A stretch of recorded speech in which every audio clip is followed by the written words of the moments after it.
Welcome again. Welcome again because I'm inspired. I'm inspired to make this series of videos that it's called It's Okay. But in this one, it's a little different because I'm going to switch on this one. And this is for my girlies. Um, and this connects with other video I made that it's called, no, it's not called, but it's an idea that I developed in another video. I think it's called Romantic Life. It's a mess and that's okay. And it was this idea of being right instead of being happy, that we get so stuck with the idea of doing something and that it has to be that way, that if happiness is not presented to us as the way we envision it, we reject it. And sometimes I want to make you think, invite you to think, how many times have you rejected happiness just because it didn't present to you as you wanted? And how do you know it's happiness and how do you know it's magical thinking? Because happiness feels calm, it feels right, gives you space to be.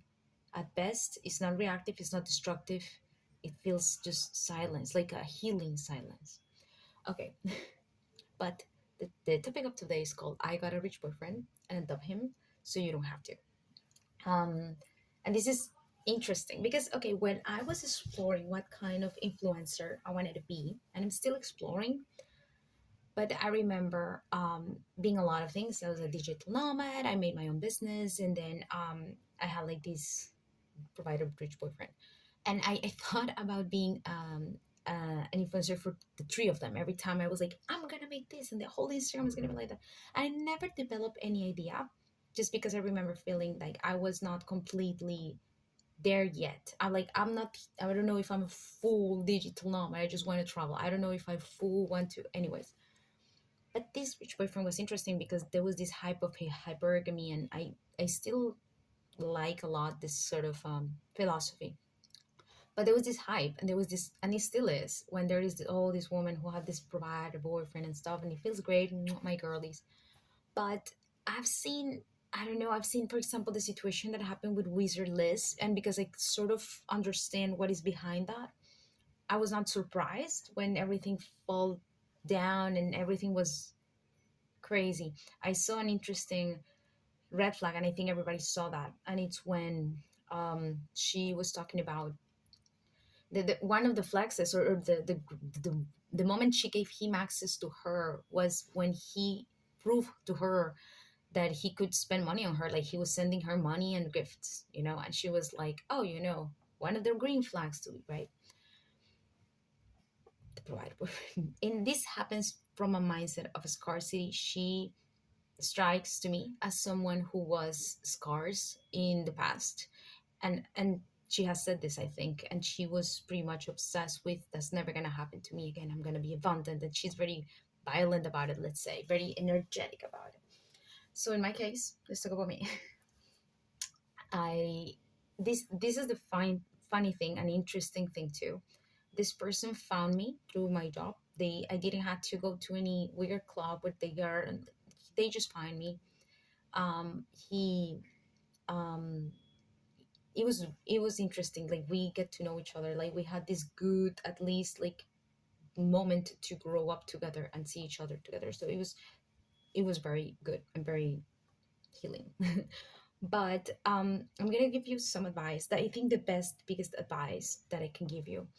um and it's interesting, and is that the moment you are in this kind of relationship, I think this is where the role plays. Like, if never happened to you and this is your dream, the thing that happens is you get very comfortable and you get very obsessed with the idea that it's going to be forever. Like, that's it. I back him, I hold him, this is where it finished. Like, I made my dream. And you start overlooking a lot of things. That it's sort of, if Wizard Liz was not in her situation, she was like not solvent, and she was like pretty much obsessed with money, the way she said. But depending on him, maybe she will have perpetuated anything. But um in my case, I remember like, we met, and I was living this great life. I was traveling. I already traveled, but with him I traveled luxury. So I was traveling luxury. I was being allowed in every lounge, in any first class. It was best foods. And the moment when you get into that life, it's you become lazy. I think I became lazy and I start to be blinded to the obvious. And the obvious is I didn't have financial, not gonna say financial independence. I work way lower because I didn't need to, and it just work for fun, not because, there has to be a logical outcome from it. So what I was doing, instead of actually being realistic about it, I should have opened my eyes and say, okay, these are my assets, this is my net worth, this is my income, this is, I should project, I should just pay attention. But I was so in love with the fantasy that I'd rather be blind and think, you know what, doesn't matter how much I'm spending on, because not me, it's not my money, and it doesn't matter how much I own because we're gonna be forever, right? Like, why not? And like, I was very obsessed with the fantasy. I never thought about financially, how does this translate in the future in real life. I had so many fancy dinners, but how many of those fancy dinners translate in investments in the future, anything. And the truth is, I don't know if, I think when you don't really secure anything, you don't have a ring, anything, they can dump you anytime. Or you, and they don't have to modify anything from their behavior because, they hold the upper hand. And I was pretty much thinking, I was blind to that, I think. And I was pretty much obsessed with, I'm going to make it work. And the thing with our relationship is he was pretty much emotionally absent. That's the thing. And I didn't know that was a problem for me. That's also sometimes you have to be very clear what speaks to your soul. And to me, it's very clear that I would never sacrifice my soul. It gives me this spark, it gives me life. And I was very close to do that just because of the fantasy. Like, I was not gonna be happy, but I was gonna be okay, and it was not even certain. But I would say that to you. I would say the first advice was, I was not financially secured. I never sort of asked to. I never cared about that. I was too engaged, too immersed in the dinners and the first class and the travels and the hotels and the penthouses, that I didn't really thought about what I'm building in the long term with the sports car. No, I'm in a sports car. What does it matter? You're not even gonna you're not even gonna keep it. You're not building anything. That's the thing. I don't. mm, in case you want to get into a relationship like that, which is amazing, good, look at the background of it. Like, try to build something for you, try to hold something for you that is gonna last. Never, one of the biggest best skills is to develop something for yourself. And if I could go back to the relationship, I think I would say myself a couple of things. One would be, build now, because you're comfortable, right? I didn't have to worry about bills, about anything. I was left alone so long that I had so much time on my hands, and I could have had the time to explore anything, any hobby. But that's another thing, because you become so lazy because you have the rich boyfriend. Any job offer, anything that comes to you is just, why? Oh, insulting. Oh, $20 the hour. That's insulting. Like, I have an Amex now. That's not even mine. But I remember becoming, that's a little fantasy, that's fantasy, because the truth is I didn't have anything on my name. And I just see a lot of these things online. I mean, Wizardly is not a good example, but I've seen a lot of this online when women are like, oh, my provider husband and I'm a stay-at-home girlfriend. But what is on your name? Like, what credit card is yours? What assets you have? What properties you have? What are you building out of this thing? Because if just the lifestyle is, I mean, and it's just not, it is true that if you are in that lifestyle, you might sacrifice things that are important to you in order to keep that lifestyle. And that lifestyle a lot of times kills your soul, in a way that you don't try anything else. And it depends of what kind of woman you are. If you, I think there are women who are homemakers, and that's amazing. But this person has to be a homemaker too, right? Keep that in mind. They have to want kids and want to raise kids. I think that's very important.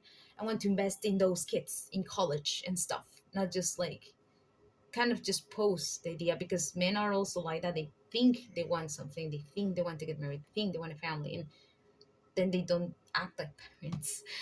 But some men, but that's sort of what my experience in it. I I don't know, ask me if you want to know more in the comments. But I think in a nutshell, what I want to tell you is sometimes we think happiness looks like something. And in my case, that experience looked like my ultimate goal, what I wanted, and what happiness represented. And I was happy-ish, but I did feel like it was not part of me knew it was not real, because real will be the true commitment of marriage. But I was kind of like acting dumb and blind on that. I was like, oh, whatever. It's like he's not a home and ever, but like, like we're gonna get married. So come on, girl. Or he's like being emotionally present, but like we connect. And I think that that's another thing I want to say to you. Sometimes we play small just to be rescued when you're just selling yourself short. That makes sense. In my case, I was pretty much with him thinking, I stopped doing so many things. I stopped working. I stopped doing because I was taken care of. And and then when we broke up and I was by myself, I could make way more than I was doing with him. Yeah. Yeah, so I was actually hindering, lowering my potential because I wanted to fit a small role I put myself into, and I was depending on his mood on this and that thing. When I was completely free and I could do whatever I want, I will excel all these small cages I was putting myself in before. So that's another thing. You think you want to be rescued by this guy and it's gonna be amazing, but if you truly invest in yourself and you decenter, man, and then that's another thing in my video of your romantic life, it's a mess and it's okay. It's like when you decenter the idea that romance is gonna save you and you actually focus on all the things like the real, then you can actually take action that is realistic. It's realistic and it feels so peaceful because you're not going to waste years of your life trying to make something work that is not working. I'm going to give you a crazy example. One of the relationships that actually helped me to wake up to my bad patterns was with a narcissist. And this narcissist had a girlfriend, an ex-girlfriend, well, girlfriend who he was cheating on, whatever, with me. And that woman then contacted me, and she was older than me, like 10 years, and she was 45. And she was 45. She wanted kids, she wanted a family, she had two divorces on. And he got with him, who was a fucking mess, right? And she was telling me how she was very regretful from the time she wasted with him. She was, I just regret the time I wasted because she was trying to get pregnant from him. And that will always sustain my mind, how you're 45 and you're wasting time that you need with someone who was clearly a mess. Like this guy was not hiding a lot of the crazy things he was, the crazy patterns he had, like his addictions and stuff. And she was still blinded by the delusion that they were gonna make a happy family, that a kid will fix them or her or them, whatever. So that was my biggest fear. I realized I would never want to wake up one day at 50 and say, what did I do all these years? Which kind of delusion I was chasing? Which kind of dream I was trying to make real? What kind of realities I was avoiding because they were contradict the fantasy? So that was my experience with that. I hope that happened to you. And if you feel like you are in a situation you want to share, you want to talk to me or something, I have a link in the description where you can contact me in case, because I'm here, I'm your online friend. And if not, you can just watch my videos and feel a little um more together. But this is my message, and see you next time.